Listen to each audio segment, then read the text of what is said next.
SEMO head coach Tom Matukewicz, the Redhawks 3-1, 24th in the stats per form poll after a win over Central Arkansas this past week. They will go to Lindenwood, the OVC opener for the Redhawks. First ever meeting between the two Missouri schools. So, Coach, thoughts on your team, and we'll go to some questions.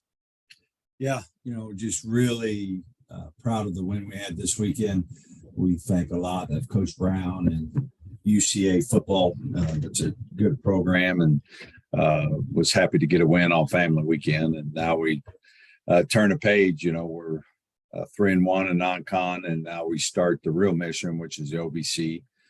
We're just as excited about this game as Lindenwood is. We're bringing Division I football to St. Louis. We don't know anything about Lindenwood. They don't know anything about us.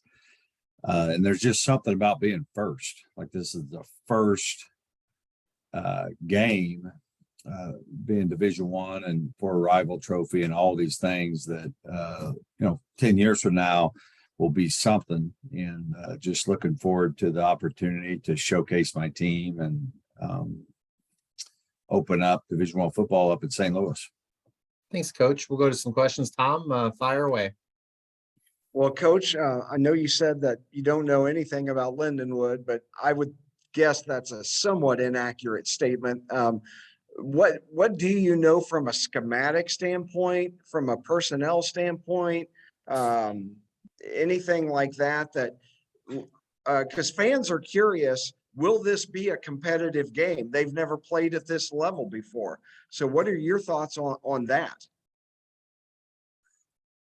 Well, it's just an opinion that you have until you go play the game. We have film, and so you certainly feel like you got thoughts about things, but until you go play, you don't really know.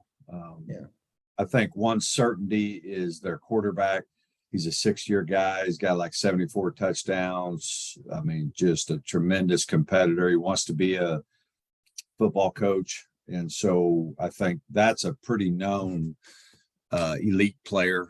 Other than that, you're just trying to gauge things and all that. Over the last 6 months, 9 months, how much have you guys stepped on each other's toes from a recruiting standpoint in the state of Missouri or surrounding areas? Because obviously you guys are in the same league, in the same state. You're going to be going after the same players for the next 10 years. Yeah, no doubt. They announced it after signing date. And so we didn't do it right then, but it's here, it's on, and this is for recruiting also. But I think one of the other key pieces of that is we're not Lindenwood, and Lindenwood's not us. Like, they're private, we're public. Like, at the end of the day, people that love Lindenwood may not like SEMO and vice versa. So there is that big, huge similarity in FCS football in the state of Missouri, but they're two different institutions. And I think that adds a little bit to this rivalry that we're going to start. So, but we will be in battles, not only on game day, but in the homes of recruits for sure. First of all, from a health standpoint, to the degree that you can talk to me about health of players and that sort of thing, are there injuries that are like serious injuries that this guy's going to be out for a long time, or are a lot of these things that have happened to your team kind of been nicks and bruises and they're manageable throughout the season? Yeah, really, it's been a 1 or 2 game type injury, and we are banged up, and we're going to miss several starters for this game. But the true season-ending injuries we haven't had. The only one that might be that case would be Austin Carter. He might be out for the season. Other than that, our players that'll be missing this weekend aren't expected to miss that many games. Okay. How has that impacted your practice schedule and the training and all of that as depth gets skinnier and skinnier and that sort of thing? Yeah, it's a challenge. We've adjusted practice. We're not going as long. But more than anything is how do we get these newcomers and these guys that want an opportunity to step up when someone goes down. How do we get them ready to play, and how do we get them confident and, legitimate practice reps so that they're ready for those opportunities is really what we've been focusing on. But I'm excited to see some of these guys play, just like Pickens last week. He hadn't done much, and then all of a sudden made a great play for his team. And it's frustrating if you allow the injuries to bother you, but at the end of the day, they have injuries too, I'm sure. So it's just a part of it, and we just got to manage it. Pickens, you mentioned a true freshman, made that huge play. Nassim Cairo,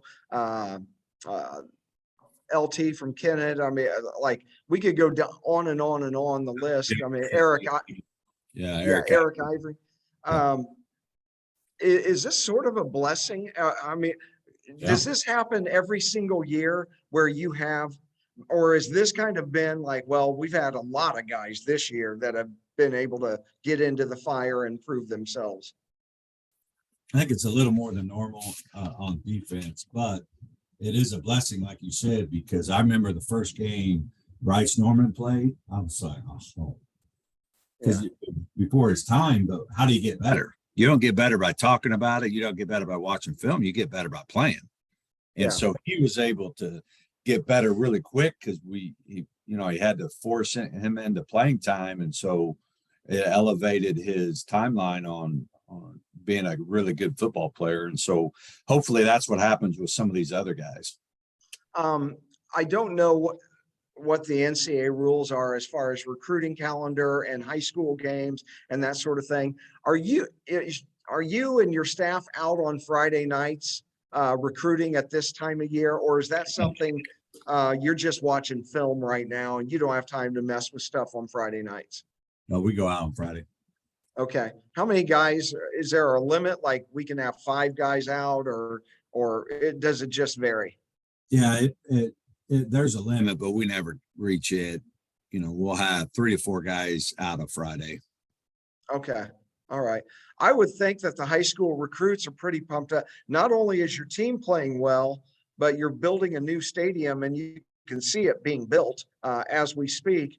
Are those things that you have hit home with recruits? Like, hey, the momentum is really with us right now. Absolutely. And, everybody wants to be a part of a winner. That's just human DNA. And so it's helped us in, recruiting's year round. We're about 3/4 of the way through it. We haven't signed anybody yet, but the work has been started and have been going for a while here. And we just got to finish strong. And a couple of these recruits that could go either way with some of our competitors. Hopefully a great season and the momentum from the structure that we're building and all that's going to get us over the top and sign some of these great future Redhawks. Okay. Last thing for me, you're ranked 24 this week. I thought last week you kind of got screwed. I mean, you beat Southern Illinois on the road, and then Southern Illinois receives more votes than you did. And so I personally was a little bit offended by that as a Red Hawk follower and that sort of thing. But is the ranking? You were what? I was thankful. It makes really it a lot easier, because who doesn't want a team that's pissed off? That's what I'm mad, and I'm your beat writer. And so that's the kind of team I want. Okay. But so do you make it? I mean, do you talk to your players about, hey, we're nationally ranked this week, we're 24, or like, hey, we don't care, we got to block and tackle and complete passes and whatever. If we're 7 or 24 or whatever, we got to beat Lindenwood.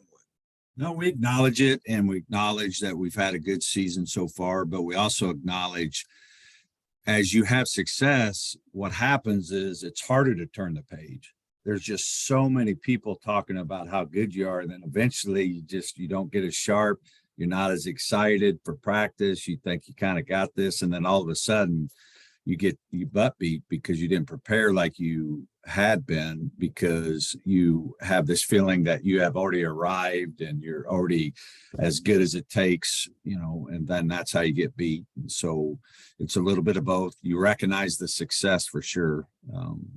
That's important, but also just understanding how we got here and ultimately what the end mission is and how are we going to get it done. All right. That's good for me. Thanks, Kyle. Thanks, Coach. Appreciate it. See you up there on Saturday. Sounds good.